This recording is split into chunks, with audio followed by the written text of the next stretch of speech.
Hello and welcome to another episode of the Alter Your Health podcast, your source of information and inspiration to promote the holistic transformation of your health and the health of our planet.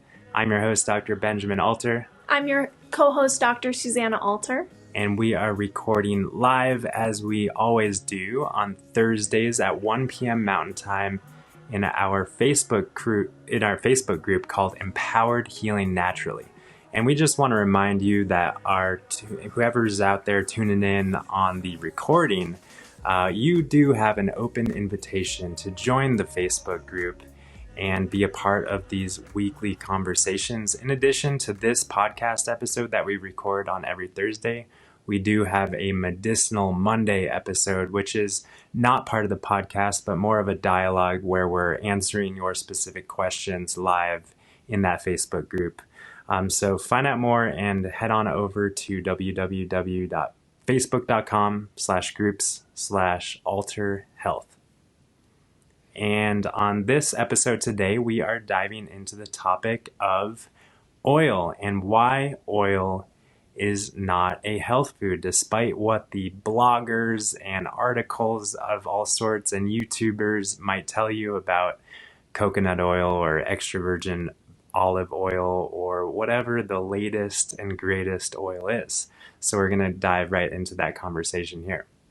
Yes, and we have an episode called The Truth About Fats that we've recorded over a year ago. I think it's episode 20-something. It's really back in the day where we talk about oil, but we don't have a whole episode really devoted to the topic of oil. And so it's time that we set all of it straight, all this information straight, and really explain why oil is not a health food. Yeah, and this is really quite a simple conversation. So I do think that this will be a shorter episode. I guess time will tell. We tend to say that often and then we go longer. But, the conversation around oil and fat and your health and nutrition is really quite simple. It all comes down to the simple point that we like to get all of our nutrients from real, whole, unprocessed food.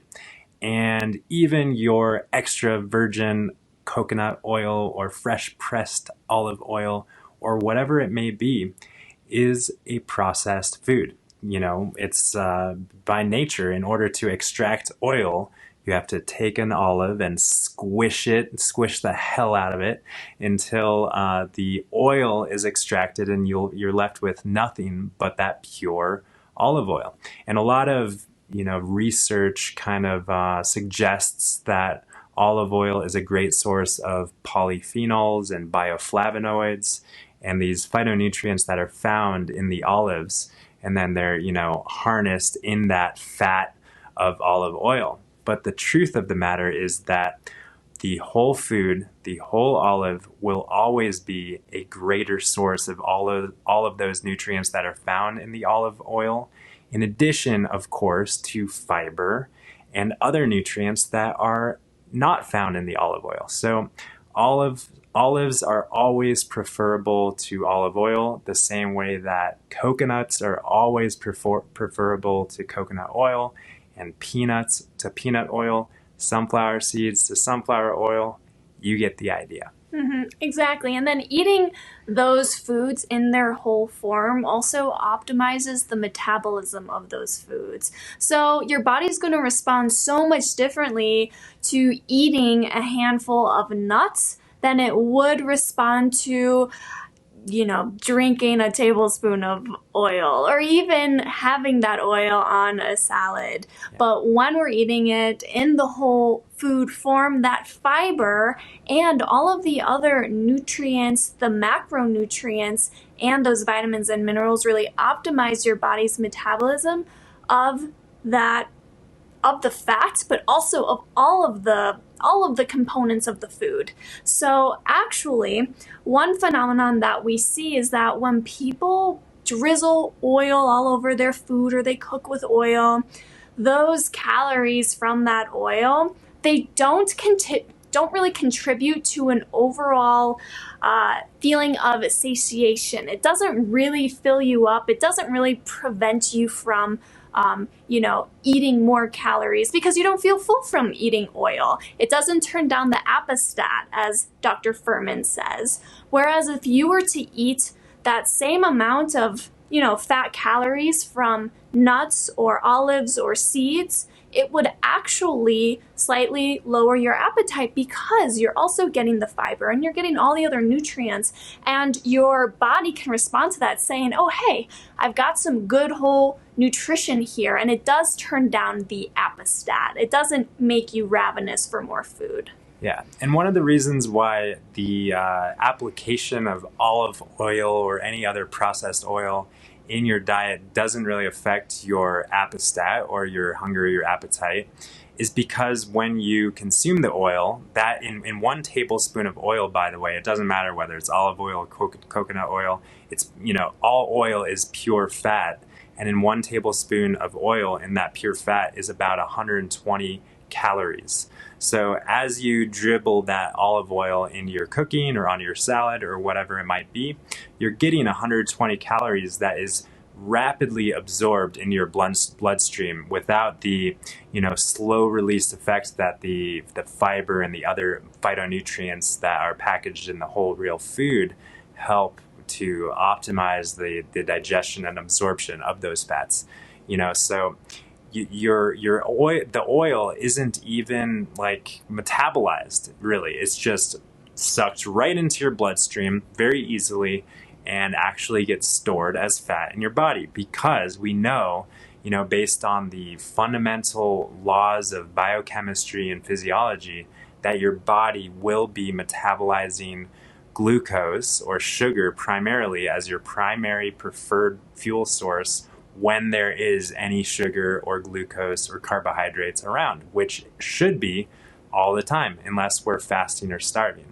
And to get into the metabolic weeds for an instant, because I do like to geek out about it, when we are exercising, when we're in a fat burning aerobic state, which is about 50 to 60% of your maximum heart rate or maximum respiratory output, then you are burning more fat than carbohydrates. But that being said, even in that instance, you're not going to be burning the olive oil that you dribble on your salad per se. You're going to be burning the fat storage that is already in your body. So, this whole idea of adding oil to things, whether it's on your salad or in your coffee in the form of butter or something like that, or when you're cooking with it even, it's simply not necessary, and it doesn't, immediately get burned as fuel like a lot of people will tell you. It's just not the case when it comes to your metabolism. So how about we talk about some specific oils? Totally. And maybe we'll start with some of the oils that are most obviously not good for you. Yeah, well, this is, a lot of, for us, all oils are obviously not good for us. But I think the one that we can kind of agree on entirely is corn oil. Mm-hmm. Corn oil is like, when you look at corn, you're like, corn isn't really a fatty food. So how do you get oil out of corn? Well, the answer is you take a whole bunch of really junky, genetically modified corn that has been sprayed with all sorts of junk, and you ultra process it with the addition of chemicals that extracts the oil. It's not a mechanical extraction because you can't really mechanically extract fat from corn. So it's just a junk food, corn oil. Mm-hmm. But, canola oil, I was just listening to a conversation. We definitely think that canola oil is a junk oil as well, primarily due to the GMO nature of canola in our world and our society. But there's still a lot of people suggesting that canola oil is a preferred oil due to its makeup of fatty acids and So a lot of people are saying, organic, cold pressed canola oil, which is otherwise known as rapeseed oil. Is that accurate? Yep. So a lot of people say that that is a healthy oil to be using and cooking with because it doesn't have a taste. It's pretty neutral. But hey, like it doesn't matter what your best favorite, optimally pressed oil is. The whole food is always better. But I don't know about rape seeds. I don't think rape seeds are something that you're going to want to sprinkle on your salad. But hey, like flax seeds or pumpkin seeds or sunflower seeds. Yeah. Yeah, and I would also add into this category of oil, I would add soy oil, soybean oil. And so actually, many people cook with something called vegetable oil when they're baking, typically, because it doesn't have much of that flavor. And I don't know, growing up I thought vegetable oil was healthy because it's called vegetable oil. But if you Get your veggies.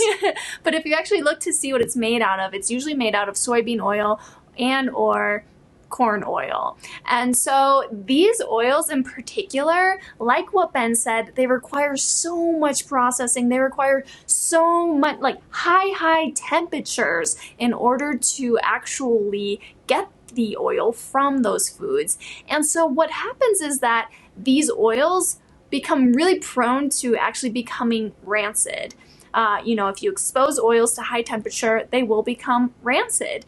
And they're also called what we call polyunsaturated fatty acids, which is really the chemical composition of the fatty acid molecule that makes it liquid state at room temperature. So that's why if you go to the store, you get these bottles of oil and they're liquid. And if you put them in the fridge, they actually stay liquid. And that's how you can tell that they're polyunsaturated fatty acids. And so, that might be a great quality when you're cooking. It's nice to have your oil in a liquid state, but that also means that those fatty acids are less stable and they're more prone to oxidation. They're more prone to rancidification. And so what some of these processed oil companies do is they actually add in deodorizers so that you don't smell or taste the rancidity of the oil. I didn't know that. Yeah. Yeah, so they mask you from sensing how gross and rancid your foods are. Exactly. Wow. Yeah, so that's the worst of the worst of the worst type of oil that you could put into your body. And just to reiterate again, the corn oil, the soybean oil, the canola oil, especially the conventional varieties of those oils, which I think that most of them certainly are, those are all genetically modified crops. And they're genetically modified crops in order to withstand the total toxic load of glyphosate sprayed all over these fields of corn, canola, and soy.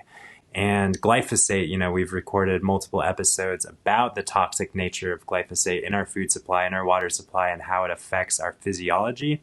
So we definitely want to avoid the conventional oils, which I hate to break it to you. Those are the oils that are in all of your packaged and processed foods. Those are also the oils that all of your restaurants are cooking with, unless they are top tier, organic restaurants.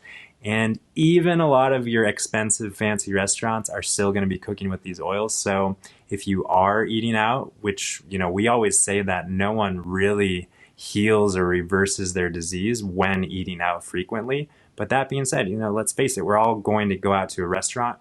We do encourage you to call ahead and ask maybe what oils do you cook with? And because you want to stay away from these oils, especially if you have any intention of healing or reversing any sort of symptom or disease. Exactly. Yeah. So then I'd say the next kind of tier up in terms of oils that are maybe better for you, but still not health foods. Right, because you're going to call ahead and you're going to say, what oil do you use? Right. So there are oils that are, let's say, tolerable or more favorable. Absolutely. Yeah. And so still in this category of polyunsaturated fatty acids, there are oils like cold pressed walnut oil, almond oil, avocado oil, macadamia nut oil. Olive oil. Olive oil is actually monounsaturated. Well, Well, when we're talking about all these different saturations of fatty acids, all oils have saturated fat, all oils have monounsaturated fat, all oils have polyunsaturated fat, but it's just the primary, what you were talking about before, the solidification of those oils. It's true. It's true. But for the sake of what I'm about to say, I want to just focus on the nut oils and the avocado oils, because those are definitely marketed as health foods, especially if they're organic and cold pressed, and they are eons ahead better than Eons. eons. I don't know why I said that, but they're so much better than those other processed vegetable oils. But they are polyunsaturated, which means that they also are more prone to rancidification. So they are oils that should be stored in the fridge to preserve their shelf life. And you'll Or notice, ideally not stored in the fridge because you're not going to be using these. Exactly. And also they're best to not cook with because they also get rancid. But they're also best not to cook with at all because oil is not a health food. But anyway, I just wanted to point out the difference between those nut oils and avocado oil versus olive oil, which is a mostly a monounsaturated fatty acid, like what Ben was saying. Oleic acid, which is, named after olives. And the reason why, and the way you can really differentiate this is that when you put olive oil in the fridge, it becomes semi-solid. It's like kind of thick and gooey, and you might think, ew, what's wrong with this olive oil? Well, it's monounsaturated. Mm-hmm. So good, quote unquote, good olive oils are going to get that kind of gooey in the refrigerator. So is olive oil a health food? So is olive oil a health food? Well, we've got a comment here. Yikes. We use so much olive oil in cooking. What do you recommend? What's the alternative? The alternative is nothing. The alternative is no oil. And let me tell you something, it's really a piece of cake, really easy. And before we go any further, I think we should, educate people about the fact that we recorded this video of oil-free cooking and how we do it and how it's so easy and fun and delicious and nutritious. So we've got a YouTube video on the YouTube channel, Oil-Free Cooking Plus Pro Tips, it's called. But the fact of the matter is you don't need oil. And one of my favorite side effects of cooking oil-free and eating oil-free is washing the dishes. When you don't need oil, or when you don't use oil, you hardly need to use any sort of soap, because soap is the soaponification of, I think that's the word, of, what soap does is it makes little, I don't know the language, the terminology, but you create, what's it called? Micelles. It breaks apart the oil. It breaks apart the oil so that it makes it more water soluble. So that's the purpose of soap. So when you're not cooking with oil, you don't really need soap. Obviously, when you want to get rid of gunk and other forms, then soap helps too. But I always think about the oil, washing oily pots and pans over Thanksgiving, for example. I was like, ugh, my hands, what is going on? And just to consider what is going on the inside of your body, specifically in terms of your vascular system, which is where oil can have profound detrimental effects. And when we consider that cardiovascular disease, or the dysfunction of your vascular system, is the primary main cause of death in our culture, it's something that we want to preserve, the health of our vascular system. So when we eat oils, we talked about throughout this conversation how all oils are, when you take away the other aspects of the food and you just get the isolated oil, it's more prone to oxidation or rancidification. And that process happens especially when we cook with oil, and also especially when we consume and metabolize the oil. So the oxidation of oils is happening inside of your vascular system. And those oxidized compounds are causing endothelial dysfunction, is the scientific term, which just sets up your endothelial layer of your blood vessels, which is like the skin that wraps every single blood vessel, every single artery and vein throughout your body. It makes those blood vessels more susceptible to developing plaques or atheromas, they're called, which can, constrict the flexibility and the dynamic nature of the blood vessels, and also put you at risk for cardiovascular disease or heart attacks or strokes at later on in your years. Mm-hmm. Yeah.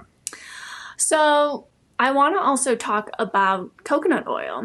Oh yeah, how did we miss that one? And before we just barely mentioned olive oil. I will say olive oil is the oil that we do prefer if we eat out at restaurants. That being said, we know that olive oil isn't best to cook with, but it's like when you're eating out at a restaurant once a month. It's better than canola oil. Better, yeah. So, okay, what's the deal with coconut oil? Because there's so much hype about coconut oil and those medium chain triglycerides. So, coconut oil, when at room temperature, you look at the jar, it's solid, which means it's primarily saturated fat. And saturated fat is, I don't know, don't care about what you heard, but it is the most toxic form of fatty acid to the body. It is the least promoting form of fatty acid least promoting form? least health promoting form of fatty acids for the body. And the reason for this is because those fatty acids, they tend to, more so than other fatty acids, stay stored in your muscle cells, your liver cells, and disrupt that hormonal pathway between insulin and the glucose receptor in your cell. Yeah, so if we're talking really scientifically and, over your head, that's okay. We'll dumb things down here real quickly. But essentially, saturated fat is the preferred form of fat that gets stored in the liver and muscle cells and interferes with your ability to utilize glucose or carbohydrates as fuel. And the way that it does that is it interrupts or interferes with the proper signaling of insulin, which is like the key that unlocks the door that allows glucose or carbohydrates to go from the bloodstream into cells. This is kind of a whole nother conversation, but a very important one, which essentially the take-home message is that sugars or carbohydrates or glucose does not cause insulin resistance, but saturated fat does. And that's the mechanism by which it happens. Yes, so coconut oil, leave it out. And then let's just briefly talk about our omega-3 fatty acids. Fish oil, flaxseed oil, algae oil, because these are definitely marketed as health oils, and many doctors recommend that you supplement with these oils. 1 second before we do, there's a comment ghee ? Ghee is clarified butter and also a really high source of saturated fat. And unless you're getting, backyard ghee from your healthiest, most clean cows, it's probably also a source of toxins and hormones and other sorts of things. Even your backyard cow ghee, which I don't know how many people have access to a backyard cow to get their own ghee, but that's going to be a source of exogenous hormones that's going to stress the body, stress the liver, and interfere with your ability to heal. Yep. Yeah. So what about fish oil? Fish oil definitely is high in those omega-3 fatty acids, which are known as being anti-inflammatory fatty acids. We definitely don't want to be deficient in those fatty acids, and we depend on our diet in order to get those fatty acids in our body. But the thing about fish oil is that the majority of the time, the oil is being sequestered from fish that have been swimming around in polluted oceans, and that oil, even though the company does the best of their ability to reduce any amount of toxic substance in the oil, the truth is there is going to be some amount of toxin still in that oil. 100%.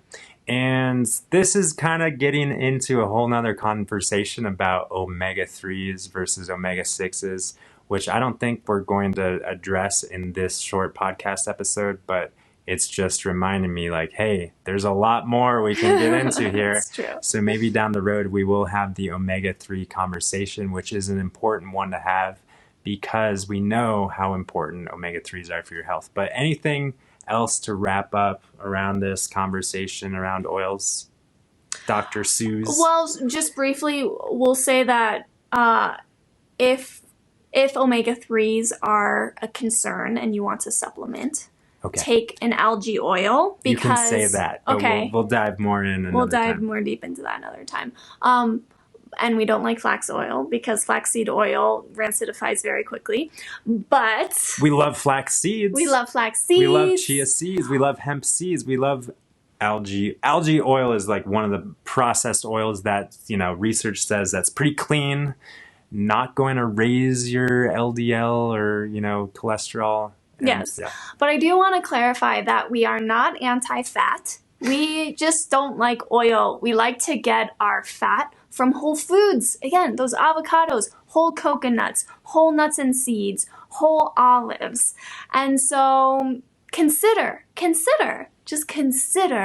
lessening the oil in your diet, lessening that burden on your liver, on your cardiovascular system, and freeing up so much energy to allow your body to really heal. Totally. And the less oils you have in your diet, the more whole foods you're going to have in your diet. And that's what it's all about, increasing nutrient density throughout your day, getting rid of the oils, filling it with whole foods. And fats are just fine as long as they're in their whole intact form. Just a reminder for those of you who are tuning in and more curious about how to actually prepare foods without oil, like, is that even possible? We did record a YouTube video about water sauteing, and that's really the primary method that we cook with pretty much every evening. And it's really, really stinking simple, you guys. Don't need to overcomplicate it. You just need a really good pan. That's really the key. And then baking without oil is also easily accomplished with a silicone baking sheet or parchment paper. And hey, if you want to drizzle some oil every once in a while to just spice it up, because it does add an element to the culinary experience. Like we understand that. We've been out to fine dining restaurants that use optimally, good source stuff, and we notice, like, hey, this is really tasty with a little bit of olive oil on it or a little bit of whatever oil on it. But that being said, the next day, I'll tell you what, I experience the weight, the heaviness, the lethargy of metabolizing and, processing those oils throughout my body. And it's just, that's the nature of life. Mm-hmm. Exactly. So I think a lot of people are just operating, running around, eating with their oily foods and not really aware of what health could feel like, what their bodies could feel like if they did cut out their oil and did put in more whole, real foods. So give it a try for a day, a week, a month, the rest of your life, whatever. Excellent. Well, I think that's a great place to end on. Totally. And I'll just remind everyone that Ben and I offer a free 15-minute exploratory consultation to anyone and everyone who is interested in talking with us and identifying what obstacles are getting in the way of their body from doing its best healing. And we consult with people all around the world, so don't worry about not being in Carbondale, Colorado. We can connect with you over video conferencing or telephone, and it would be our honor to support you in your healing journey. And just a reminder, we do focus on nutritional education and counseling in our practice, lifestyle medicine. We also focus on mindset, coaching, and empowerment, which is so profoundly important and impactful in our personal experience and professional experience. So just reminding you of what we actually do, what we talk about with our clients and patients. So head on over to www.alter.health/schedule to get yourself booked for a complimentary 15-minute introductory exploratory conversation. We look forward to seeing you online. Bye for now. All right. Peace and love. Until next time.